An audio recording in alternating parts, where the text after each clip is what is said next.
Hello friends, welcome back to my channel Gyan Sankalp. तो friends, ये मेरा पॉलिटिकल साइंस यानी राजनीतिक विज्ञान का 1000 क्वेश्चन सीरीज का पार्ट 23 है। इससे पहले मैंने 22 पार्ट्स को अपने चैनल पे अपलोड कर रखा है। अगर आपने वो नहीं देखा तो प्लीज़ उसे जाके देखिए। ये यूजीसी नेट के प्रीवियस ईयर क्वेश्चन का संकलन है और उसमें से जो मोस्ट इम्पॉर्टेंट क्वेश्चन है वो मैं आपको बता रही हूँ, जो आगामी जितने भी आप या तो किसी भी स्टेट का यूपी पीजीटी टीजीटी या असिस्टेंट प्रोफेसर का दे रहे हो, किसी भी स्टेट का एग्ज़ाम दे रहे हो, अगर आपका सब्जेक्ट पॉलिटिकल साइंस है तो आपके लिए काफ़ी बेनिफिशियल क्लास ये रहने वाली है। और मैं क्लास स्टार्ट होने से पहले आपको आर्टिकल बताती हूँ। पिछले दिन मैंने पंचायत से रिलेटेड आर्टिकल बताई थी, आज मैं फिर उसी आर्टिकल को बताने वाली, क्योंकि पंचायत से रिलेटेड आर्टिकल काफ़ी मोस्ट इंपॉर्टेंट है। तो मैं सोच रही 2-3 क्लास में मैं वही आर्टिकल बताऊंगी ताकि आपको धीरे धीरे सुन के आपको याद हो जाए, क्योंकि इससे 1-2 आर्टिकल मतलब इससे पूछता ही है क्वेश्चन। तो ये आर्टिकल तो आपको याद होने ही चाहिए। तो मैं स्टार्ट करती हूँ। तो देखो, पहले तो सबसे पहले ये जान लो, पंचायत जो है ये आपके संविधान के भाग 9 में है। ऐसे भी क्वेश्चन पूछा जा सकता है कि पंचायत किस भाग में है, और अनुसूची कितनी, 11वीं अनुसूची है, भाग 9 11वीं अनुसूची। ठीक है। 24 अप्रैल को संविधान ये पंचायत दिवस के रूप में मनाया जाता है। ठीक है। और अब हम आर्टिकल बताते हैं। आर्टिकल 243 से स्टार्ट है, 243 से लेके 243 ओ तक है। तो पहला तो 243 में क्या दिया गया, इसकी परिभाषा दी गई है। 243 ए में क्या दिया गया, ग्राम सभा की पंचायत के लिए ग्राम सभा होगी। फिर जब ग्राम सभा हो गई तो फिर 243 बी में बोला गया है पंचायतों का गठन। अब ग्राम सभा के बाद पंचायत का गठन होगा। अब गठन जब हो जाएगा तो 243 सी में बोला गया है उसकी संरचना किस स्ट्रक्चर का होगा वो। ठीक है। अब स्ट्रक्चर हो गया तो 243 डी में बोला गया है स्थानों का आरक्षण। अब आरक्षण मिलेगा, किस किस को क्या क्या आरक्षण मिलेगा। फिर 243 ई में बोला गया पंचायतों की अवधि, वो कितने साल के लिए कार्य करेगी। 243 एफ में बोला गया सदस्यों के लिए निहरताएं, मतलब सदस्यों की क्या योग्यताएं होंगी। फिर आर्टिकल 243 जी में बोला गया पंचायत की शक्तियां, प्राधिकार और उत्तरदायित्व।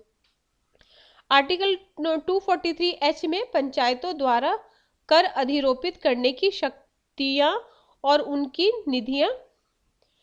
आर्टिकल 243 आई में बोला गया, आई मतलब इनकम होता है, तो इनकम से रिलेटेड है, वित्तीय स्थिति में पुनराविलोकन के लिए वित्त आयोग का गठन। आर्टिकल 243 जे में बोला गया पंचायतों के लेखाओं की संपरीक्षा।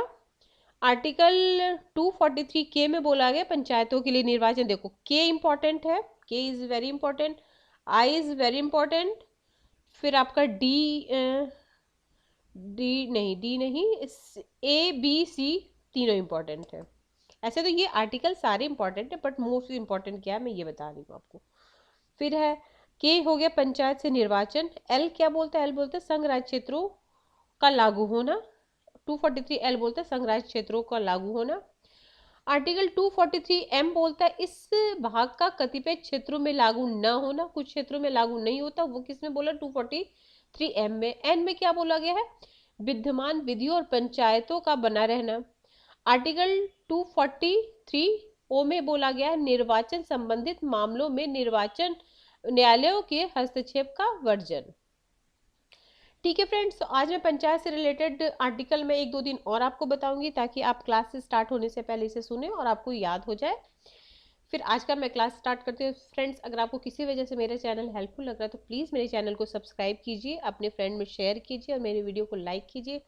अगर आपको वाकई में पसंद आ रहा है तो प्लीज़ मेरे चैनल को लाइक भी कीजिए, ताकि मुझे मोटिवेशन मिले कि जो मैं जिस तरीके से मैं आपको दे रही हूँ, कंटेंट दे रही हूँ, आपके लिए हेल्पफुल है। और ये हेल्पफुल है हर एग्ज़ाम के लिए। अगर आप अभी देखो, 17 मार्च को हुआ था नॉर्थ ईस्ट का जो स्लैट एग्जाम एस्टेट हुआ था, जो स्टेट एलिजिबिलिटी टेस्ट होता है असिस्टेंट प्रोफेसर के लिए, उसमें ना डिट्टो 20 से 30 सवाल ना ये प्रीवियस ईयर यूजीसी नेट से उठा के जस का तस रखा गया, कोई ऑप्शन भी चेंज नहीं हुआ है। जैसे बहुत एग्जामों में होता है यूजीसी नेट से ही क्वेश्चन उठाते हैं, लेकिन इसको थोड़ा सा मॉडिफाई करते हैं, वहाँ तो जस का तस ऑप्शन भी वही, और जिन्होंने कुछ मिस्टेक जो उस क्वेश्चन में था वो भी वैसे ही एट इट इज उसमें डाल दिया गया था। तो आप ये समझ लो कि आपको ये यूजीसी नेट का जो भी प्रीवियस ईयर क्वेश्चन है आपके लिए बहुत ही इंपॉर्टेंट है, आप प्लीज़ इसको इग्नोर नहीं कर सकते हो। और इसको और मेरे चैनल पे आपको ऑलरेडी थ्योरेटिकल पार्ट भी मिल जाएगा, पॉलिटिकल थ्योरी की मैंने बहुत सारी क्लासेस ले चुकी हूँ। वो अगर आपको पॉलिटिकल थ्योरी अगर आपको समझ में नहीं आता तो आप मेरी क्लास को देखो, आपको अच्छे से समझ में भी आ जाएगा। और फिर टॉपिक जैसे ही खत्म हुई उससे रिलेटेड मैंने एमसीक्यू भी करा रखी है। इसके अलावा कंपैरेटिव पॉलिटिक्स की भी मेरी चैनल पे क्लास स्टार्ट हो गई है, तो आप वो भी देख सकते हो, प्लेलिस्ट बनी हुई है, आप देख लेना। चलो आज की क्लास स्टार्ट करते हैं। उदारवाद टॉपिक मैंने बहुत अच्छे से कराया, अगर आप मेरा वो क्लास देख लोगे ना तो आप ये क्वेश्चन बहुत आसानी से कर लोगे। तो उदारवाद के विकास के चरणों का आरोह क्रम में बताइए, कोई कौन पहले हुआ कौन उसके बाद हुआ। तो देखो, सबसे पहले नकारात्मक उदारवाद, फिर सकारात्मक उदारवाद, फिर समतावादी, फिर स्वेच्छातंत्रवादी। तो सी सबसे पहले होगा, सी किस में है, फिर ए होगा, तो option C is right answer. अगला क्वेश्चन है, प्लेटो ने निम्नलिखित मूल पाठों का आरोह क्रम, जैसे जैसे उन्होंने लिखा है प्लेटो ने उनका आरोह क्रम। तो सबसे पहले आपको इसमें ये लॉजिक लगाना है कि सबसे बाद में उन्होंने क्या लिखा। तो सबसे बाद में उनकी जो लेखनी है वो लॉज है, तो लॉज को हम सबसे लास्ट में रखेंगे। अगर हम सबसे लास्ट में लॉज को रखेंगे, और मतलब बात के लिए मैं बता रही हूँ, एपोलॉजी को उन्होंने सबसे पहले लिखा था, पहले लिखा। तो ए पहले और सी बाद में, ए पहले और सी बाद में, तो option C is right answer. अगला है गांधी, गांधी के, ठीक है। तो अब आरोह क्रम में से जान, तो देखो, गांधी द्वारा सविनय अवज्ञा आंदोलन, गांधी द्वारा असहयोग आंदोलन, गांधी द्वारा चंपारण सत्याग्रह, साबरमती आश्रम। तो सबसे पहले वो आए थे तो साबरमती आश्रम की स्थापना की थी, फिर उन्होंने चंपारण गए, फिर असहयोग, फिर सविनय अवज्ञा। तो पहले D, D C, D C B A, उल्टा है, उल्टा क्रम जो है दिया हुआ वो सही है, डी सी बी ए। अगला क्वेश्चन है, अब कब कब हुआ है साबरमती, 15 में, 17 में चंपारण, 15 में महात्मा गांधी वहां से आए थे ना, 9 जनवरी, इसलिए हम लोग प्रवासी भारतीय दिवस मनाते हैं 9 जनवरी को। तो 1915 में वो आए थे, 1917 में उन्होंने चंपारण सत्याग्रह हुआ, 1920 में असहयोग आंदोलन, 1930 में सविनय अवज्ञा आंदोलन। ये आपकी हिस्ट्री टॉपिक के लिए भी इम्पोर्टेंट है। निम्नलिखित संविधानों के निर्माण वर्ष के आधार पर कालक्रमानुसार कौन सा संविधान कब बना। अब इसमें थोड़ा लॉजिक लगा लो। सबसे पहले आपको पता है अमेरिका तो सबसे पहले बना है, ठीक है। तो सबसे पहले हम बी को पहले करेंगे, अगर हम बी को पहले करें एक ही से लग जाए। चलो चलो, ऐसा ये तो आसान है ऑप्शन दिया, अगर थोड़ा टफ ऑप्शन भी देता तो हमें ये समझ में आता कि कनाडा के संविधान से भी हमारे संविधान में कुछ लिया गया, तो ऑब्वियसली कनाडा का संविधान हमसे पहले बना है, ठीक है। ये तो आपको पता चले। स्विट्जरलैंड अगर आपको नहीं भी पता है, लेकिन ये पता है आपको कि कनाडा का संविधान से हमारे संविधान में लिया गया, तो सी बाद में होगा और डी पहले होगा। तो इसमें तो एक से ही आंसर मिल गया। कभी ऐसा ऑप्शन आए तो इसलिए आप ध्यान रखना। देखो, अमेरिका का संविधान 17 सितंबर 1787, स्विट्जरलैंड का संविधान 1848, कनाडा का 1867, भारत का 26 नवंबर 1949। अगला क्वेश्चन 80 है, निम्नलिखित अंतरराष्ट्रीय घटनाओं को उनके समय के क्रमांक। देखो, बोल्शेविक क्रांति, वर्साई की संधि, नाजी जर्मन सोवियत अनाक्रमण समझौता, एक देश में समाजवाद। तो सबसे पहले तो हमें बोल्शेविक क्रांति कब हुई थी, 1917 में हुई थी। वर्साई कब हुई थी, तो 1919 में हुई थी।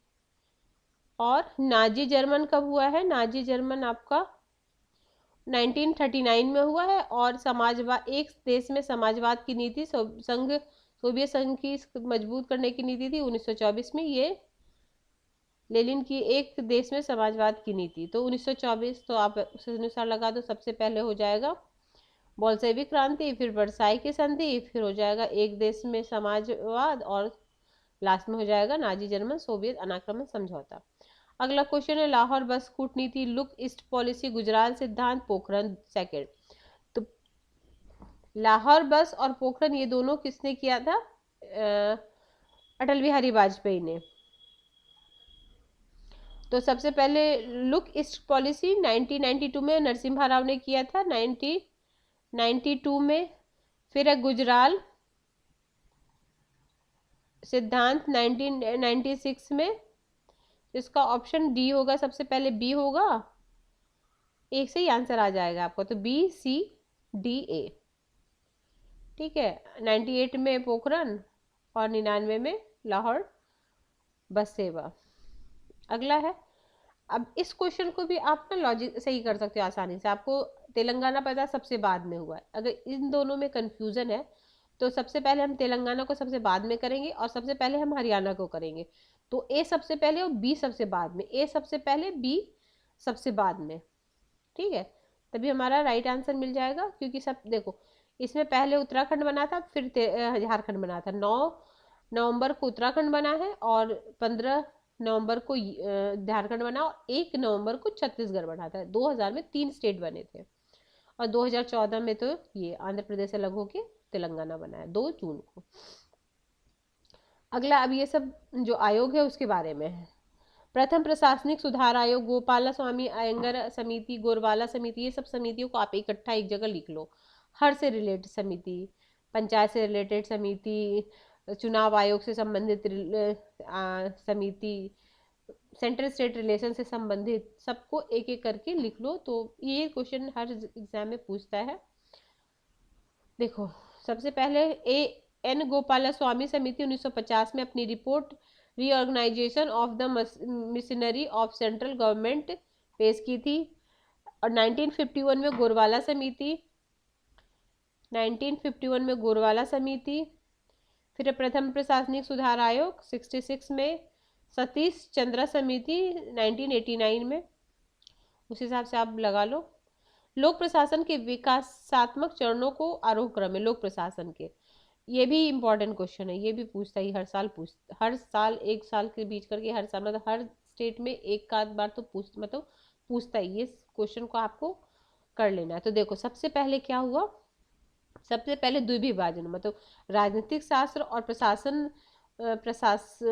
प्रशासनिक मतलब पब्लिक एड को अलग किया गया।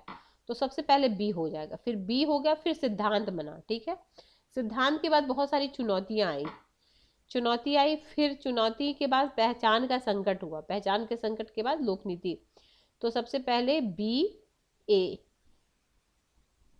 सी डी ई, ठीक है। इसका कालक्रम है, आप स्क्रीनशॉट लेके आप अपनी नोटबुक नोट कर लो। निम्नलिखित में उनकी स्थापना के अनुसार आरोह क्रम में स्थापित कीजिए। भारत का 14वां वित्त आयोग, संघ लोक सेवा आयोग, केंद्रीय सतर्कता आयोग, नीति आयोग। तो देखो सबसे ये केंद्रीय 64 में हुआ था, केंद्रीय सतर्कता।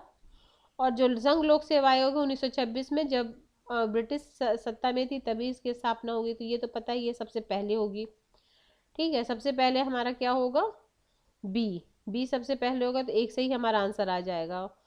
फिर है सी केंद्रीय सतर्कता 64 में, फिर ए हो जाएगा 14वां वित्त आयोग। 14वां वित्त आयोग बना था आपका, कब बना था, 2 जनवरी 2013 को, और 1 जनवरी 2015 को नीति आयोग। अगला क्वेश्चन है कथन और उसका, देखो प्रत्येक विचार अपने युग का शिशु होता है, ठीक है। मेरी वॉलकरफोर्ड ने अपनी पुस्तक vindication of the right women में यह दलील दी कि महिलाओं को पुरुषों के समान अधिकार और सुविधा मिलनी चाहिए। तो देखो दोनों सही है, ये डनिंग बोलते हैं अपनी युग का शिशु, और ये मेरी बात में तो दोनों सही है, बट रिलेशन कुछ नहीं है इन दोनों में। दोनों कथन सही है बट नॉट एक्सप्लेन कर रहा है, इसको एक्सप्लेन नहीं कर रहा है। अगला है, माउंट बेटन प्लान की घोषणा 13 मई 1947 को की गई, ठीक है। माउंट बेटन प्लान की योजना 13 मई 1947 को की गई।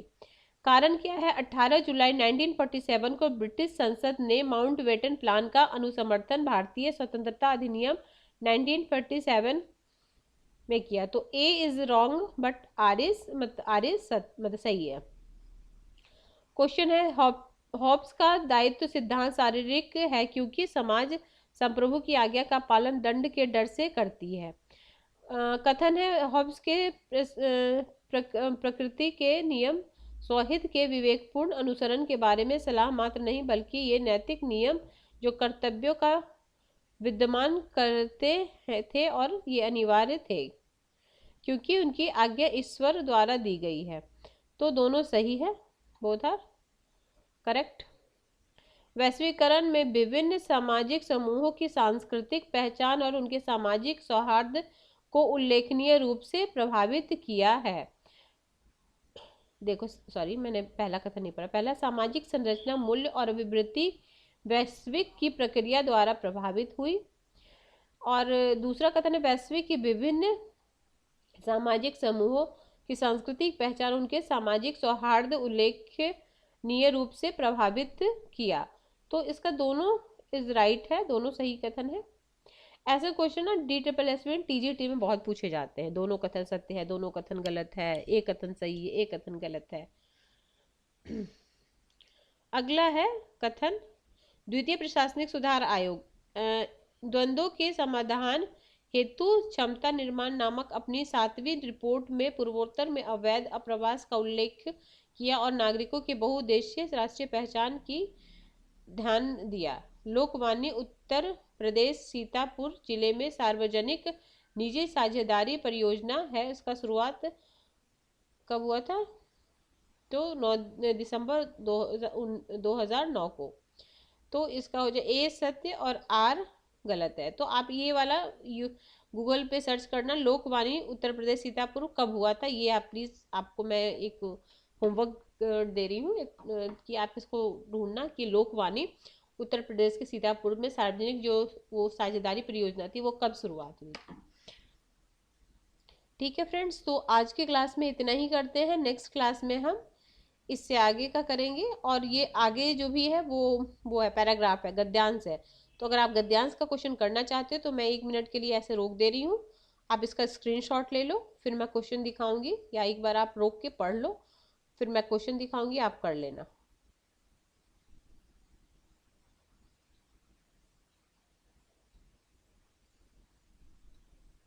आप इस क्वेश्चन को करने के लिए यूट्यूब पे जो ऑप्शन है स्लो वाला, स्लो मोशन वाला कर लेना, तो आप धीरे धीरे जाएगा और आप ऐसे कर लेना, क्योंकि 10 क्वेश्चन जो है पैराग्राफ के होते हैं। ये देखो, इसका ये पार्ट है, इसका आप स्क्रीनशॉट ले लो या फिर रोक के पहले पढ़ लो, फिर ये पढ़ो, फिर इससे रिलेटेड क्वेश्चन है, इधर का क्वेश्चन है।